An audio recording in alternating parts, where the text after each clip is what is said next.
Also,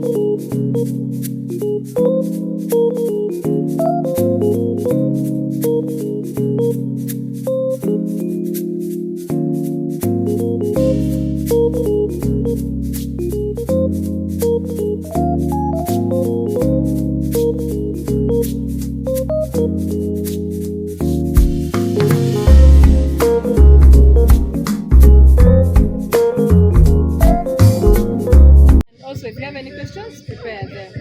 So just a little bit of introduction. Tell us your name, I'm coming. again, and one word that can describe your journey. I think we need to One remove word. this. Describe your journey. Okay, 3 words. Describe your journey. How so far has been? Yeah. Over to you, George. I remove this as well. Yeah, 3 words to describe how So your journey. let me give you space. Oh. So I didn't plan to hold heaven for good. My name is Joanita. I'm your brother, and I work for Standish Bank. I lead the market development team.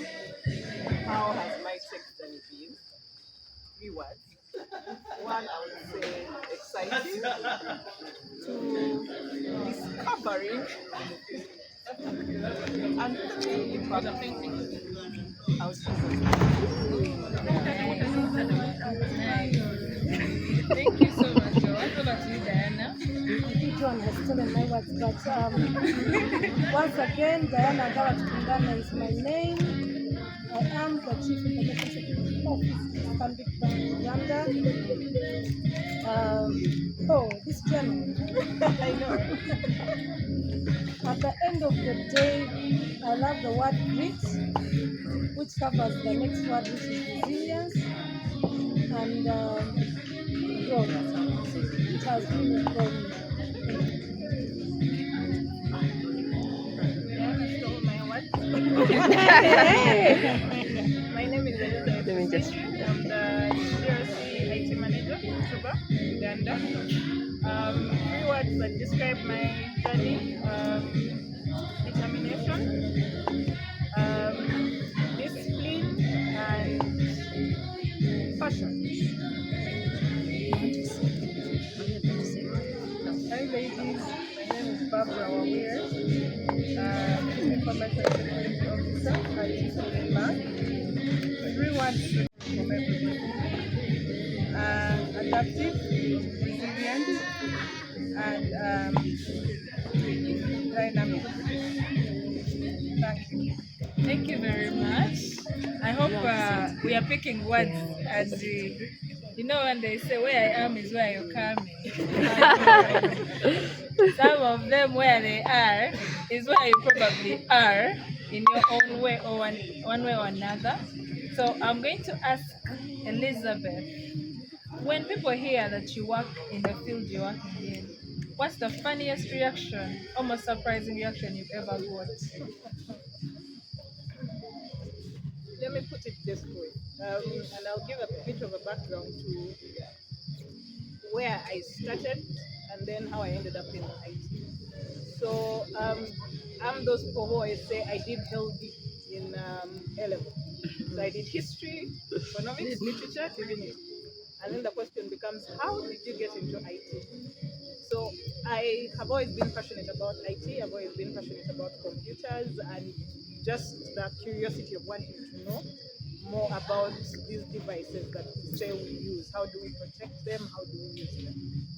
So when I went to campus, I literally wrote a proposal convincing the Dean of Faculty of Science to allow me move from ethics and developmental studies into IT. And after presenting it to him, one, he was very puzzled, but then he was intrigued. So the deal was, if I put in the hard work and I put in the effort, then I can transition into IT. So for me, IT has been basically the backbone of my passion for everything. When I see a phone, my question isn't what is the first value of the phone. My question is, if I open it up, what do I see inside it?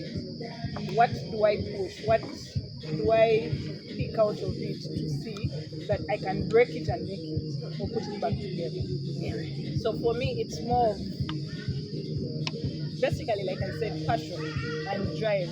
That whole concept of a no to me is a yes. If you say I can't do it, I will not do it to prove to you that I can do it, but I'll do it to prove it to myself that I can do it and I can accomplish it. So that's my IT journey. Yeah. Thank you very much. Wow, I'm very sure many people here can relate to some of these things. I don't know how many people have like healthy, them what?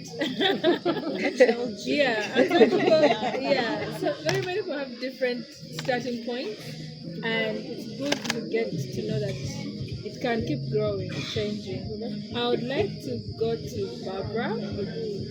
So, of course, I am hoping you grew up in Africa. Anyway, growing up in Africa, did you ever imagine that you would work in cybersecurity? And how is it translating at the level you're at right now?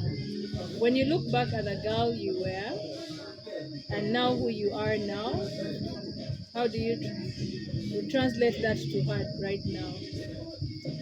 Right. Thank you very much. I would like to just doing things that they say girls will not do. So people who are around me would always think that I'm so daring. I am so. Why aren't you so comfortable with the status quo? And I'm like, no, everybody can do that. Why don't we can do something very different? So when I look back at my journey, what I have done in my various years of career, I'm not very surprised I am where I am. I was intentional. I wanted to change something, and this is also a conversation that I have with my children. I have a daughter and a son. Don't let social boundaries limit you. They will tell you a girl can't do this, a boy shouldn't do it. If you feel you want to do it, give it a try. What's the worst that can happen? We learn so much when we fail, by the way, more than when we get it right the first time. So every time you fail, you're supposed to pick yourself up and give it a try. If you are passionate about it, you will get it somewhere. Obviously, when you ask me that question, I have to also acknowledge there's been a lot of support from ladies, from men. They have all been very supportive. You have that two or one person who always keeps on telling you, keep going, keep going. Those are the guys or ladies who have helped us to get where we are. So from a person who grew up in Africa, yes, it's hard. But the story you have to tell the young ladies growing up, they can do it. Thank you. Oh, thank you very much. Let's clap for them so far for those answers. Thank you so much. We're going to jump over to Diana now to tell us. We've had so many people saying, oh, peer pressure. You know, I saw Diana's profile. I wanted to be like that. Right? You know, so many things. I think if Diana decided to retire now, it would be so it would be so worth it because she has done a lot to groom many of us. So, how did your journey into cyber start? Was it intentional? Did you just follow it? And how have you been morphing through and through? Okay, for someone who is growing, how would you tell them about your journey? That things they would pick to learn through your journey. That is quite a heavy question, and I'll start from where Barbara started from. Daring was my second nature. If my mom says girls don't climb a mango tree, as she heads out of the house, I'm climbing that tree. And I think that carried on because even when I look at the choice I made going to university, number one, I was the best at school then in O level. And when I told my father I'm choosing telecom engineering and in Chambogo, he was puzzled. He thought Makerere was the obvious choice. You have confidence in the marks you're getting. Why Chambogo? What is telecom? But I was always driven for wanting to do something different, something new. And fast forward how I then transitioned into cybersecurity. That when I was doing network engineering, cyber was starting to come up. But all of us know that cyber started from without firewalls were cyber. So being in networks, I moved out from switches and routers. I went into network traffic optimization, analysis, firewall configuration, and then I said, oh, I think this is my pathway to cyber. And I was intentional. Now I started trying to get into cyber. I remember the first time I transitioned, a colleague of mine who is still there right now, this is the comment he made after 3 months. Then we thought you are going to go there and struggle and, fail to do this work, but it's as if you didn't even do any transition. It's like nothing changed. And it told me a lot. There's expectation that people have on us as ladies that, you know what, maybe you're promoting yourself to a point of failure. But that to me is fuel to say, I'll show you. I'll show you and show you and show you. Yeah, so my drive to be the first at certain things, like I knew telecom, there are not many doing telecom. I knew cybersecurity would nearly be the first in cybersecurity. I'm driven by change. That even, I think when I did CISSP, I was the fourth lady in Uganda to do that certificate. So I like to be at the forefront and to drive the change. And why is because I think I influenced through my own experience. I might not overcome, and yes, some people it's peer pressure, I've done that, but I normally hope that my own journey, without saying anything, will tell you if she's doing it, I can do it, and my expectation is that you'll even do it better than I did it. Thank you. Thank you. Let's clap for her. Thank you so much. Guys are graciously sharing with us their realities. People, I hope you're seeing yourself somewhere in there in the future. Let's skip over to Joan. Joan has been working with so many young ladies who have desire to get into the field, and she has supported so many. In fact, she's still supporting so many, creating room for many of us. And I know among us there are people who are trying to figure out, what do I learn first? Where do I go? What do I even do? So I'd like you to share with us the biggest barriers you've seen that women face as they are starting out, and what do you usually advise young ladies? What should they how to keep the main thing, Yeah. All right, thank you. Good question. So the first one is belief in themselves. So you find that most of the girls, so the girls that have been mentoring are largely those that have just finished university and are starting their careers. So they usually, and I don't know, maybe it's just a cultural thing, they usually have this thing of, I don't believe in myself as much. So you find a girl, she'll come for the interview, she got a first class degree, but the way she's expressing herself, you can see that there's an issue, there's an underlying issue, which is usually a belief, thing of I'm not really where I'm supposed to be, I'm flunking kind of thing. So that's the first thing that I see most ladies struggling with. And it's largely because of environmental factors, from what I have dug deeper into, and the environments that they've grown up in. They've not really had the chance to be praised, to be encouraged, to be given credit when they deserve to receive the credit, or maybe they're just in an environment that is largely male dominated. So all those things contribute to the way they see themselves and believe in themselves. So that certainly can be a barrier, because then you fear to take the next step, you fear to raise your hand, you fear to apply for that job and things like that. But the second one also that I've seen so common is they don't have mentors. Most of the girls don't have mentors, and later on sponsors in their journey, because there's so much out there. There's so much that is said that is not true. There's so much to study, and you don't know what you want to start with, but you just don't have someone to guide you. So that affects the path they take, that affects the decisions that they make to stay in technology. And so it's really important that as you're starting on your journey, you find someone that can guide you, someone that can talk to you. So a couple of the girls that come onto the program from day one say, I want to, be a cyber security specialist, even when the program that they're doing is not exactly a cyber related program. So for me at that point, I use it as an opportunity to say, hey, I've got Diana, I've got Fabian, I've got Claire, and a couple of other girls that can mentor you on this journey. I do not have, what it may take to get you where you want to be, but I know someone who can mentor you, who can sponsor you on this journey. So it really does play a great role in someone, in a girl thriving and growing in their career. So I think I would say those are the top two that I've seen. Thank you so much. And I know that many of us can relate to what she's saying. I know many of us can relate to what she's saying. I would like to know if any of the three of you would like to talk about that particular question. Add something. Yes, Elizabeth, over to you. Because I know this is important.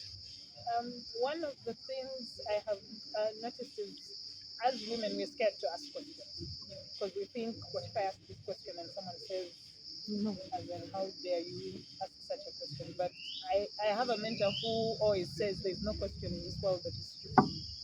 Ask as many times until you grasp what you want to grasp and learn. So the ability to get out of our shells as ladies and say, you know what, let me get out of my comfort zone and approach this person and ask them a question. Or see which circles this person is in for me to try and grow in the field of cybersecurity, right? That kind of approach. I know most of us were saying that they were forced into Wicys by Diana and things like that. But the reality is, when, and I say it for myself, when I went to her profile on LinkedIn, I remember I told Pauline, I'm like, now that's someone I want to mentor me. And lo and behold, Wicys Uganda starts. And Diana asks, do you want to be a member? So me in my head, I'm like, I won't directly say you're mentoring me, but I will until I learn, right? Yeah. So that ability, if you're scared to approach a person, if you find yourself in similar circles, then you just hang around the person and just see how they present themselves, how they talk. The opportunity will always present itself. Yeah. Thank you so much. You want to add something? Yes? Yes, adding something small as I just also slip away. Sometimes it's also important for us to look or at least review how we perceive ourselves. There's this, I don't want to call it a saying, you might be a cat, but when you look in the mirror, what do you see? Do you see a lion or do you see a cat look back at you? So when you look in there and you're a cat and you actually can see a lion, that gives you belief that you can take the next step. There are people who have done it before. I'll also speak to her. When an opportunity came up, in my head I was like, which CISO do I know? I just said, Diana has been doing this. And everybody I talk to, I'm like, I'm taking this step. And they're like, Diana has done it. Just reach out to Diana. So Diana embodies so much. I know sometimes we put her under pressure, but then we can all do it. She is demonstrating this. I have looked at Diana at panels speaking with various what we call accomplished gentlemen in this country. But Diana takes them on. Not that she has anything to prove, but she says her facts and her truth in a way that we all relate to, which also gives us courage that when I get to speak about this, I can look at the way Diana layers this. She speaks about the statistics, she gives scenarios, and she says what she's done in these circumstances, which we all can do. So when you're out there and you are scared, okay, remember we always learn more from failing than fear. Okay? So even if you try and fail, pick yourself up and try again. Okay? Thank you so much. Safe journey, and thank you for sharing with us and for spending your time with us. And your picture? Your painting. Your painting. For your art. Oh, your art, your beautiful art. So it's down there. Must be the next one. Okay, ladies. All right. Thank you. Thank you so Thank you. much. Right. So our next question goes back to Diana. Now we have had people referencing you, and we hope that's not pressure. But would like to know one moment in your in this career where you like under so much pressure, like an incident or many times you're faced with a moment that changes your entire life and career. So you could share with us, maybe without giving details, and what skills did you see in yourself unexpectedly that you used in that moment that you think we can, pick a little from? Maybe personality skill or work skill, whatever it is. Wow. Mm. I'll start with what I Tilt it a used, bit courage, there. because it was a scenario that needed courage. I had been in this role for some time, and lo and behold, we get a new manager. And they say people don't leave organization, they leave managers. Mm. And you know, maybe he had this thing, he didn't believe in leading women and all that. So there comes a point where another unit was short-handed, but he looked at it from where I sat anyway as an opportunity to get rid of me out of the team without asking my opinion, without giving me space. He just said, Diana, starting next week, you're reporting to this other unit.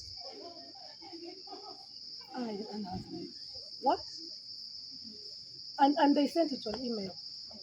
So I come in office, I say, you know what? We need to have a chat.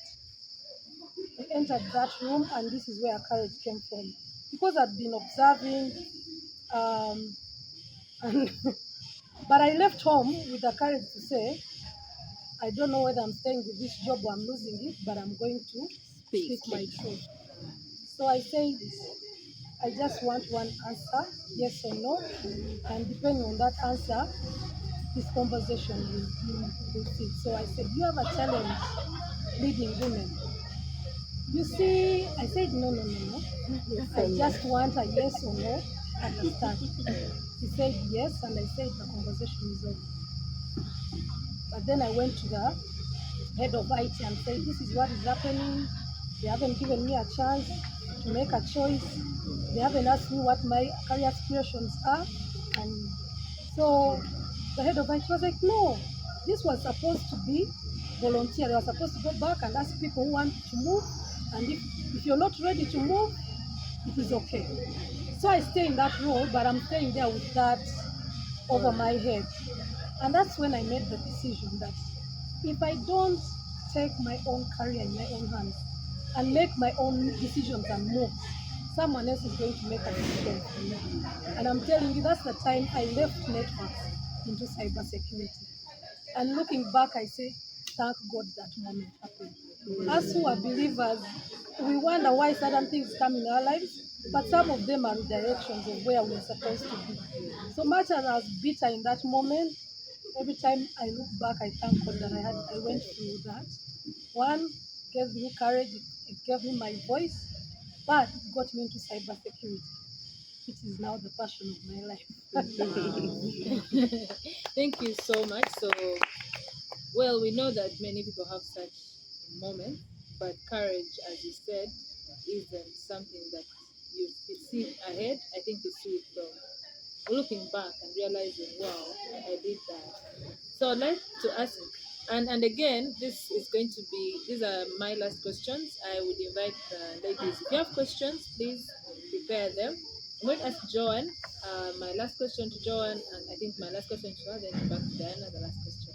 So, Joanne has been moving, making big moves from big places to big places. So, we recognize that tech is still a more male-dominated field, and you've made big moves so far at the moment. So, would you tell us about the transition and the decision making? Sometimes you get an offer and you have to make a decision, but you are afraid of what's going to happen. If I move to this other position, I don't know if it's going to be better than here. What if I move to another company? Am I making the right call? How do you ground yourself to say, okay, this is the best next move for my career, and I'm going to be okay, and you live with the consequences of whether you find it bad or not. Like those transitions you make. You can tell us through your experience Yeah. how you have made those moves and Okay, that's story very- time. yeah. That one can take like I don't know a day, you know. But maybe the first thing I should say, and I don't know if the microphones are on. Okay, yes, They the are. light. The first thing I should say is that from the time I started out in my career, something that I intentionally did, like when I look back, I'm like, "Fuck, I was too serious." Was that at the beginning of every year, I reviewed what my goals were. Can you believe it? I mean, I'm talking about which year was that? When did I graduate? She's about to tell us her age. Say it. We are going to calculate backwards. I graduated in 2009, so right from 2009 when I was an IT officer, can you believe that I actually, at the beginning of the year, had a career plan? I'm like, this year, I'm going to study OCA, Oracle Certified Associate, I'm going to do IT, I'm going to do, and I usually gave myself a period of like 3 years before I actively sought a transition because I thought that usually at the end of the third year or mid third year, I've learned everything I need to do in a particular role and then move on. So aside from what I needed to study, I had a map. I had a plan A. This is how my next move will be. But if this doesn't work out, I'll go through B. Meanwhile, there are no open opportunities, but that was my plan. So when I look back at my career, I would say, I don't know if I should say the universe kind of aligned with me for most of my transitions, but there were some circumstances where it was part of the plan. Circumstances like took over and I had to move. So, and I'll just maybe speak to the most recent like 4 roles that I had. For example, the first one that I had, applications manager at NSSF, it was part of my plan. My plan was from being an application specialist, I will move into that. And then before I know it, someone moves and there's a vacancy created, we do interviews. I had been planning for this, somehow. So I excel at it and get the role. Applications manager. Did it for about maybe 2.5 years.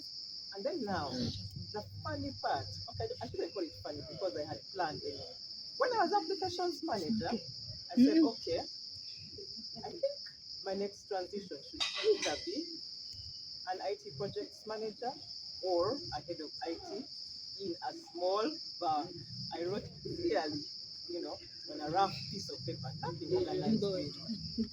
And then can you imagine that in the process, the project manager where I was working had to resign.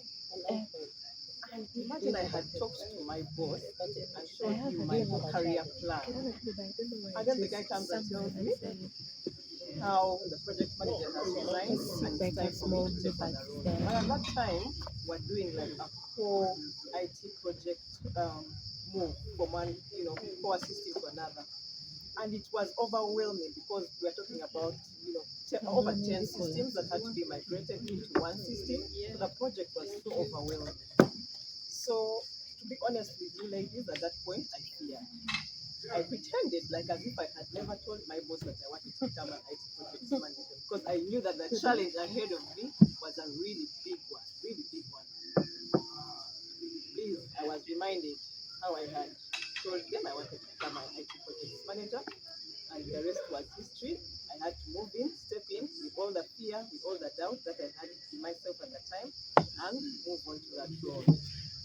So, again, like I said, I did my planning. Now, I said my next role will be a head of IT role, and that was it. I just said head of IT, that's where I'm headed next. Because I had done, the other areas within the enterprise I was in. And members, COVID happened, the head of IT resigned, again, I was not ready for the transition because I felt like I was still learning, and I felt like this was going to happen, 3 years later than what I had planned. But here it was. And again, to hold myself accountable, which is a good thing that we should do, I had shared my career plan with my supervisor. And without knowing, I had been slowly groomed for what would eventually happen. But I had not been told that they were about to leave. So here I was, and I had to follow. I had to follow in really big shoes. So while I had planned it, I had not planned it for that time. Really, I felt I was not ready again for it. But again, sometimes it's just fear that, takes the better of us. Just showing up and how should I say it? And accepting it, helps you to move on like really, really faster. And that's a lesson that I kind of learned along the way. So again, I become the acting head of IT, and yeah, did that for about 1 year and a half, and then story for another day. We did interviews, and I didn't get the job. So at that point, I had really done most of what I could do in the organization. I could do it in my sleep. So when I got a call to join Stanbic Bank, it was a huge transition for me because I was moving from government into private sector into banking, and I had sworn before that I would never ever work for a bank because Small bank somewhere. I know I put small bank, but I also sworn. But, but now when the reality actually hitting you, it's a different story. It's a really different story when the reality is hitting you, and it's a move to Stanbic Bank, moreover. Jonita, So if BOU had called you, BOU, I didn't mind BOU because I was Small government. no. It's like a regulator, government parastatal. I'm not dealing with customer transactions and loss. So why I didn't want to ever work for a bank is because of the loss issues. And that's why even in my vision I had put small bank. Because I'm like, You mean the losses in a small bank? I'll be like, here, even if you lose for 1,000, it's okay. The risk is That is, yeah, so here I am. I'm being called to join a big bank, and I'm really shivering because I've been in my former role. I've been in NSSA for 14 years. So there's comfort that comes with that. Yeah. Adding the And then I had to make this move. Remember, I can tell you that because I was just, I needed change, I made the move. But deep down, I was like, what am I getting myself into? Like, yeah? I came to register and get an idea and everything, and I looked and I said, what am I doing? What am I really, really doing? I had so many misconceptions about the place and all, but I still made the move, because I needed change. I needed change, and I knew that if I did not make that change, then my career was going to be affected in a negative way, I would say.